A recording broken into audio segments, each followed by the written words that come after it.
Oh, hold on a second. She reached a hand behind her back, struggling. The zipper on the back of her navy dress was stuck, not completely zipped up. The zipper won't go up. I can't reach it by myself. Can I help you? His cautious offer made Amy hesitate for a moment. I'm sorry. Yes, please. She turned her back to him, exposing her neck and upper back. The moment Mark grabbed the zipper and pulled it up, his finger brushed against her nape. Her body gave a slight shiver. Mark's hand paused instantly. Both of them felt the electricity of that moment. All set, he quickly said, but his voice was trembling. When she slowly turned back, their eyes met. The air instantly grew heavy and hot. Thank you, she whispered. Her cheeks were flushed. They were no longer just a brother-in-law and sister-in-law. It was the moment they began to see each other as a man and a woman. The story of a brother-in-law and sister-in-law who met by chance on a solo trip starts now. A chance encounter in P-Town. Mark Harrison is 55 this year. After losing his wife to cancer 2 years ago, the house he lived in alone felt too quiet. Tossing and turning, unable to sleep again last night, Mark impulsively booked a train ticket. The destination was Cape Cod, specifically Provincetown, P-Town. No particular reason. At 5 a.m., Mark grabbed a small bag and left his New York home. While waiting for the first train at Penn Station, he questioned what he was doing, but he didn't think of turning back. He felt that if he stayed home, the void left by his wife would only feel larger. On the train, Mark watched the scenery outside the window. Places they had traveled together flashed by. 3 hours later, Mark arrived in Boston, then took a connecting bus down to the Cape. Carrying just one bag, he breathed in the salty sea air and headed toward the beach. On the ride to P-Town's beach area, the driver struck up a conversation. Traveling alone, are you? Yeah, just needed to get away and clear my head, Mark replied. The driver nodded understandingly. Along the way to the beach, there were rows of small inns and rental cottages. Mark chose one with a good view of the ocean. After checking in and entering his room, Mark opened the window. The cool sea breeze brushed his face. Lying down after unpacking, Mark suddenly felt hungry. He realized he hadn't eaten anything since breakfast. Thinking there might be a cafe nearby, he stepped outside. He walked slowly along the beachfront. After about 10 minutes, he saw a small cafe. A modest sign read, Ocean View Coffee and Bites. Standing in front of the cafe, he saw a familiar back. That silhouette, which seemed vaguely familiar, made Mark stop. When the woman slowly turned around, Mark's eyes widened. His disbelief had become reality. Oh, Mark! Amy Lee, 45, looked at him in surprise, holding an iced latte.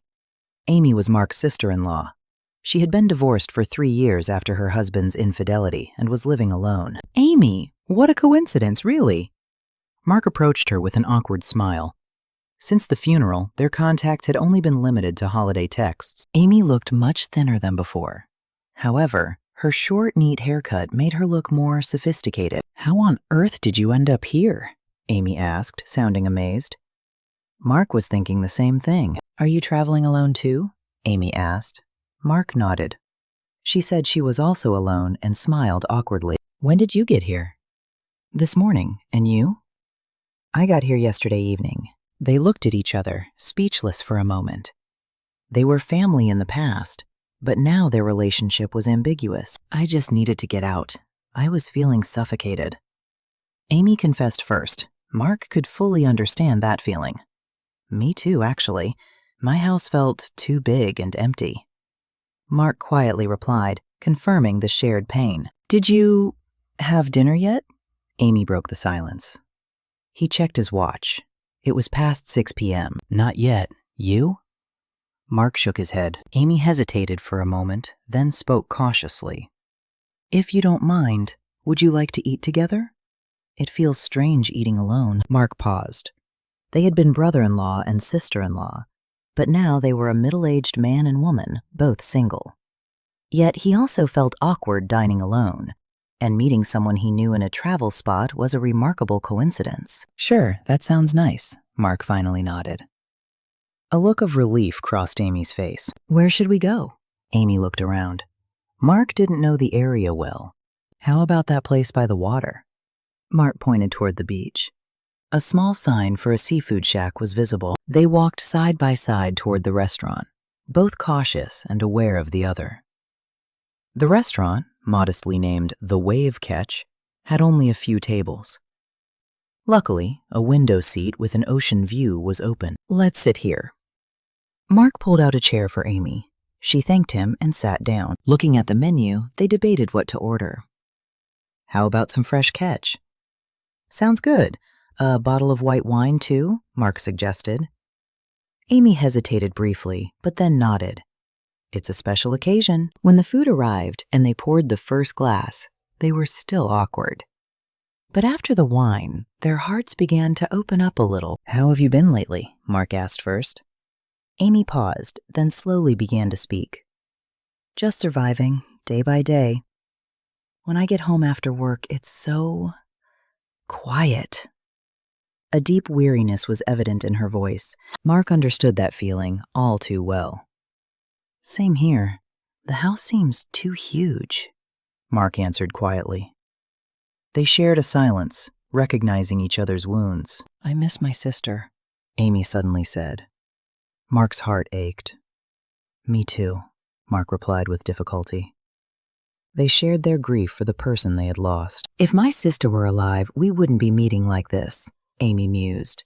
Mark felt a complex emotion. She was right, but it felt a little bitter. Outside, it had grown dark, and the restaurant was filled with warm lights.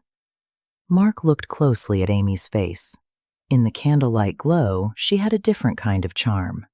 She was no longer anyone's wife or sister-in-law, just Amy. Mark, have you thought about remarrying? Amy's sudden question caught Mark off guard. Haven't thought about it yet, Mark answered honestly. Amy nodded. Me neither. I can't imagine living with someone again. They confirmed their shared pain and loneliness. But a part of their hearts felt empty. What are your plans for tomorrow? Mark changed the subject. Amy shrugged and smiled. No plans, just relax and watch the ocean. You? Similar. I just came out because I didn't want to be alone, Mark admitted honestly. Amy gave him an understanding look. So, should we hang out tomorrow too? Mark suggested. Amy looked surprised for a moment, but quickly nodded. Yes, I think that would be much better than being alone. As they looked at each other, they were swept up in complicated feelings. It's getting late. Let's head back, Mark suggested first. Amy nodded with a look of regret. On the walk back to the inn, they grew quieter, busy sorting out the changes happening inside them. What should we do tomorrow? Amy cautiously asked. Mark hesitated. I want to spend time with you again tomorrow. Mark's honest answer surprised Amy, but she felt the same way. After returning to their separate rooms, Mark couldn't sleep. Thoughts of Amy kept swirling in his mind. I shouldn't be thinking this way, Mark chastised himself. But his heart was already leaning toward her. He couldn't know that Amy in the next room was also sleepless, confused by the new feelings for Mark. It wasn't until past 2 a.m. that Mark finally drifted off, only to have Amy's face repeatedly appear in his dreams. The next morning at 6 a.m., Mark and Amy went to watch the sunrise at the beach. An awkwardness still lingered, but the atmosphere was more relaxed than the day before. Mark watched Amy's profile as she gazed at the sea. The morning light made her look even more beautiful. Startled by his own thought, Mark looked away. After the sunrise, they ate breakfast at a nearby cafe. They chatted while walking on the beach in the morning, and after lunch they explored the area near the pier. Amy bought a small seashell ornament. I want to put this at my sister's resting place, Amy said, and Mark's heart was moved. He wanted to buy something for his late wife too. Spending the whole afternoon together, they became increasingly comfortable. It felt more like two new friends than former in-laws. Should we try a nicer place for dinner? Mark suggested. Amy agreed. I'll go change my clothes first, Amy said at the front of the inn. Mark returned to his room, showered, and changed into a clean shirt. 30 minutes later, he waited for Amy at their meeting spot. When she appeared, she looked completely different. Amy was wearing a navy dress, knee-length, subtly revealing her figure. Unlike her usual comfortable clothes, she had clearly dressed up. Her makeup was bolder, and her hair was nicely styled. "Sorry, am I late?" Amy asked as she approached. Mark was momentarily speechless by her transformation. "No, you're fine. You look beautiful," Mark complimented her awkwardly. Amy blushed and thanked him. "You look handsome too, Mark." Amy's comment made Mark feel good. It had been a long time since anyone had complimented him. They walked side by side toward the Italian restaurant, a little further from the beach. Amy's perfume wafted gently around them. Just as they arrived at the restaurant and were about to be seated, Amy suddenly stopped. "Oh, hold on a second." She reached a hand behind her back, struggling. The zipper on the back of her dress hadn't completely gone up. "The zipper won't go up. I can't reach it by myself," Amy said, flustered. Mark hesitated, unsure what to do. "Can I help you?" Mark asked cautiously. Amy paused, then nodded. "I'm sorry. Please." Amy turned her back to Mark. Her nape and part of her back were exposed. Mark felt his heart pound as he slowly approached. He could feel Amy's body heat close by. He grabbed the zipper, but it was difficult to pull up.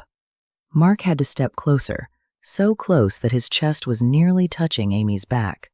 He could hear her breathing. As he pulled the zipper, Mark's finger brushed against Amy's nape. At that moment, Amy's body shivered slightly. She let out a small gasp. Mark's hand instantly froze. Both of them felt the intense jolt of that moment. It was no longer just a simple helping hand. It was something else entirely. Mark forced himself to regain composure and pulled the zipper all the way up, but his hand was trembling. "All set," Mark quickly said, but his voice was rougher than usual. When Amy slowly turned back, their eyes met. The air instantly grew heavy and hot. Amy's cheeks were flushed, and Mark's gaze was different than before. Both of them knew the meaning of what had just happened. "Thank you," Amy whispered. Her voice was trembling too. Mark felt his heart racing. A completely new emotion was piercing his chest. "Let's go in," Mark said awkwardly. But neither of them could easily forget what had just happened. A strange tension hung between them as they entered the restaurant. They both sensed that they were no longer just brother-in-law and sister-in-law. Sitting at the table, neither of them could look the other in the eye properly. They were both aware of the subtle current flowing between them. Throughout dinner, Mark was confused. Every time he looked at Amy, his heart strangely fluttered. Amy, too, avoided Mark's gaze.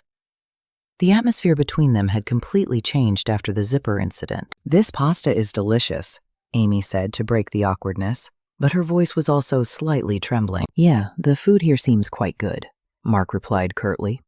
He kept noticing Amy's lips and the line of her neck. Amy in that dress kept drawing his eye. He used to just see her as his sister-in-law, but now she looked entirely different. "Want another glass of wine?" Mark asked. Amy hesitated, then nodded.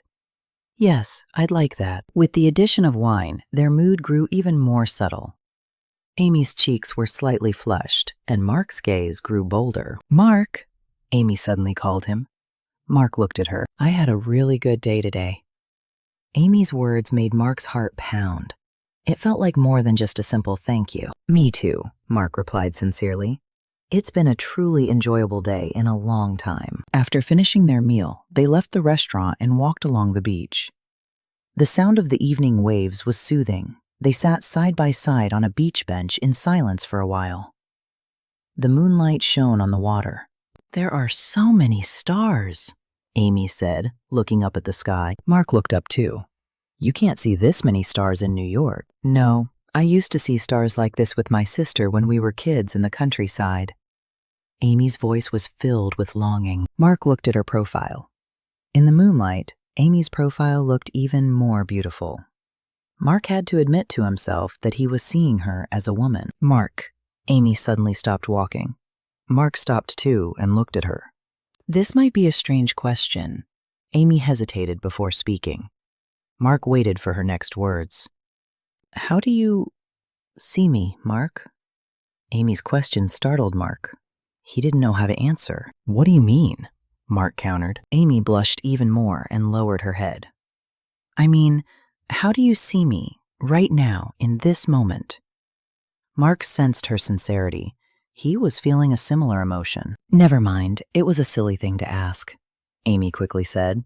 But Mark couldn't just let it go. Amy, Mark called her name. Amy slowly lifted her head. When their eyes met again, an indescribable emotion flowed between them, but both were afraid to admit it. We shouldn't be doing this, should we? Mark said with difficulty. Amy nodded, tearing up. I know, but... Amy trailed off. They looked at each other, sharing an awkward but warm smile. It was the feeling of connection with someone after a very long time. We should head back to the inn now, Mark said. Amy nodded with regret. On the walk back, they were quiet again, each processing the events and emotions of the evening. Should we go watch the sunrise tomorrow morning? Amy suggested. Mark agreed. Then shall we meet at 6?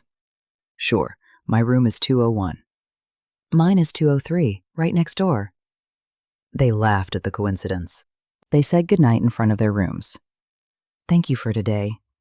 Me too. See you tomorrow. After Amy entered her room, Mark stood in the hallway for a moment. He enjoyed spending time with someone after so long. The next morning, both were awkward. The evidence of a sleepless night was clear on their faces. Mark had woken up earlier than usual and walked the beach, trying to clear his head. Amy also looked tired, but she was in the lobby at the agreed time. Did you sleep well? Amy asked first. Mark couldn't answer honestly. More or less. You? Same here. They understood each other's state. Neither of them had slept well because of the previous night. Should we grab some coffee? Amy suggested first. Mark nodded and followed her out. They sat by the window at the beachfront cafe, but conversation didn't come easily. Mark. Amy finally broke the silence. Mark set his coffee cup down and looked at her. I couldn't sleep last night. Amy's confession didn't surprise Mark. He was the same. Why? Mark asked, though he knew the answer. Amy hesitated, then bravely admitted. Because of you. Amy's honest answer made Mark's heart leap. His feelings weren't one-sided. Amy, Mark called her name, but the next words wouldn't come out easily. I feel weird too, Amy continued. Her voice was trembling. I think I'm starting to see you as a man. Amy's confession left Mark speechless. He had been having the same thought. It felt strange ever since you zipped up my dress yesterday, Amy said, blushing. Mark remembered the moment clearly. We shouldn't do this, Mark said with difficulty. Amy nodded, tears welling up. I know. I feel guilty toward my sister, but I can't help it. Amy's tears hurt Mark's heart. He felt guilt too. Me too, Mark finally admitted honestly. Amy's eyes widened. When I look at you, my heart aches. It feels like feelings I buried for 2 years are coming back to life. Mark's confession took Amy's breath away. For her, who had been alone for so long, it was an enormous comfort. It's the first time since my divorce, being aware of someone like this, Amy said in a trembling voice. They acknowledged each other's wounds and loneliness. What should we do? Amy whispered. Mark didn't know the answer either. They stared at each other in silence for a long time, recognizing their loneliness, pain, and the new feelings between them. This moment feels like a dream, Amy murmured. Mark felt the same way. Me too. I never thought I could feel this way again. Amy nodded at his honesty. Tonight, Mark said cautiously. Amy waited for his next words. I want to be with you. Mark's honest words made Amy blush, but she felt the same way. Me too, Amy replied in a small voice. It was as if their fate was sealed at that moment. Leaving the cafe, they walked along the beach, now consciously aware of each other. They held hands, naturally, like a couple. Are you sure you won't regret it? Mark checked one last time. Amy hesitated, then nodded. No, I won't regret it. Mark felt relieved. He felt the same. They spent the whole day together, walking hand in hand. By evening, they smiled at each other, full of anticipation for the night ahead. That evening, Mark invited Amy to his room. Both knew what was coming. Come in. Mark opened the door. Amy blushed and entered. As soon as the door closed, they stood there awkwardly. But soon, Mark slowly approached Amy. Are you really sure? Mark checked one last time. Amy took his hand with a trembling one. Yes, I'm sure. At Amy's confirmation, Mark gently pulled her into his arms. It was the warmth of a woman he hadn't felt in a long time. When Mark slowly held Amy, he felt her body tremble. She was feeling a man's embrace after a long time. Amy. Mark called her name and stroked her hair. Amy buried her face in his chest. I'm scared, but I like it, Amy whispered. Mark held her more tenderly. Their lips slowly came closer. The first kiss was careful and trembling. As their soft, warm lips met, a shiver ran through them both. It felt like their long loneliness was melting away. Mark's hand slowly trailed down Amy's back, and she let out a small gasp. The mature love of a mid-50s man and a mid-40s woman had begun. I'll unzip you, Mark said cautiously. Amy nodded and turned her back. Unlike yesterday, this time Mark unzipped the dress slowly, very slowly. As Amy's smooth back was revealed, Mark's breathing grew ragged. When Amy's dress fell to the floor, she covered her chest with her arms, but Mark thought she was beautiful. You're beautiful, Mark said genuinely. Amy, shy, hugged him. Mark's shirt was also slowly unbuttoned. They explored each other's bodies, comforting their long loneliness. They kissed again, this time deeper and more desperate. When Mark gently laid Amy down, her eyes held both excitement and nervousness, which soon turned into eyes full of love. They became one. It was a deep, intense communion, unlike the passionate love of their youth. Mark kissed every part of Amy gently, and she whispered to him, Mark. It felt like a long thirst had been quenched. Their mature love was unhurried. They reached the climax slowly, considerate of each other. After making love, they lay in an embrace. Amy rested her head on Mark's chest. Do you regret it? Mark asked cautiously.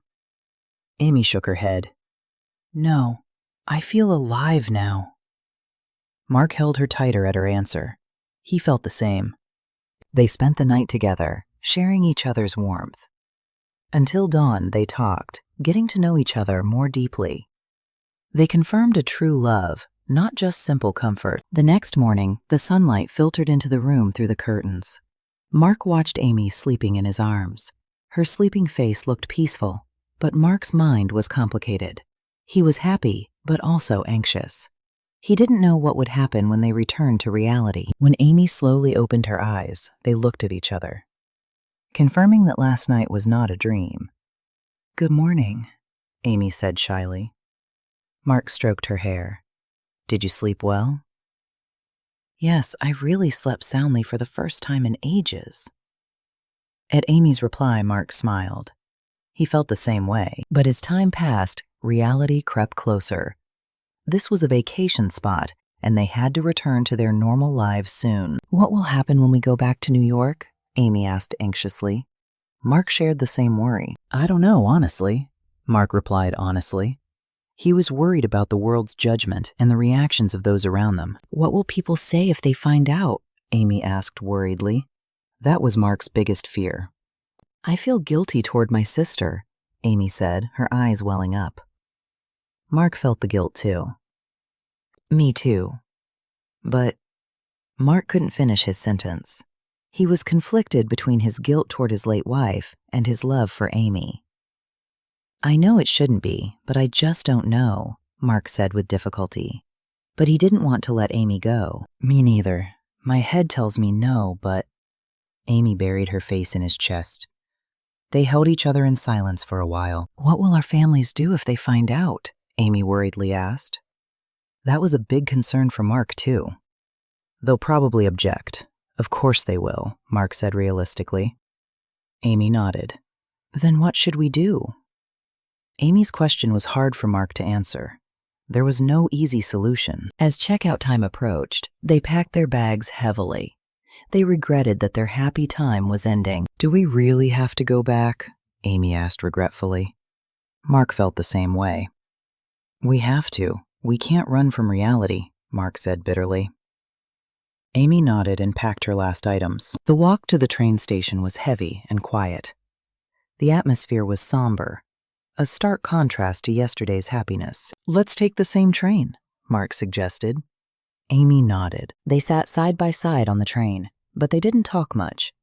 Mark stared out the window, lost in thought, confused about whether this feeling was real or just loneliness.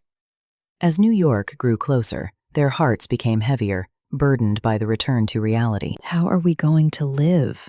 Amy asked one last time. Mark couldn't give her a definite answer. When they arrived at Penn Station, they stopped at the gate. They had to go in different directions. "Well, goodbye for now," Mark said awkwardly. Amy nodded, holding back tears. "Should I call you?" Amy asked cautiously. Mark hesitated for a moment. "Let's take some time first." Amy was disappointed at Mark's answer, but said she understood. They shared a quick hug and parted ways. "Thank you, truly," Amy said one last time. Mark's heart ached as he watched her walk away. Mark returned home and sat alone on the sofa. His time with Amy kept replaying in his mind. He looked at his wife's picture, his heart filled with complicated emotions. Guilt and longing rushed in simultaneously. Days passed, but the thought of her didn't fade. It only grew more desperate. Amy was the same. The time spent alone felt even lonelier now. A week later, Mark held his phone, hesitating. Amy's number was on the screen. Should I send a text or not? Mark pondered for a long time, his finger hovering over the keypad. "Hi, hope you're doing well." Mark finally composed a simple message, but he couldn't press send. Just then, his phone rang. The name Amy Lee flashed on the screen. Mark was startled and hesitated whether to answer. The phone kept ringing. He knew she was missing him too. His hand slowly moved toward the answer button, but he still couldn't press it. What will happen if I answer? Mark was conflicted. He knew meeting Amy again might be irreversible. The ringtone stopped and rang again. Amy was calling back. Mark's heart pounded. It was proof that she missed him too. What would happen to their relationship if he answered this call? Mark's choice seemed destined to determine their future. When the third ringtone sounded, Mark's finger paused over the screen. Should I or shouldn't I? His inner conflict continued. Outside the window, the sun was setting. A beautiful sunset that seemed to signal a new beginning. Mark took a deep breath and made his decision. His finger slowly touched the screen. The story ends here for today. What will their fate be? What choice should Mark make? I'd appreciate hearing your thoughts in the comments.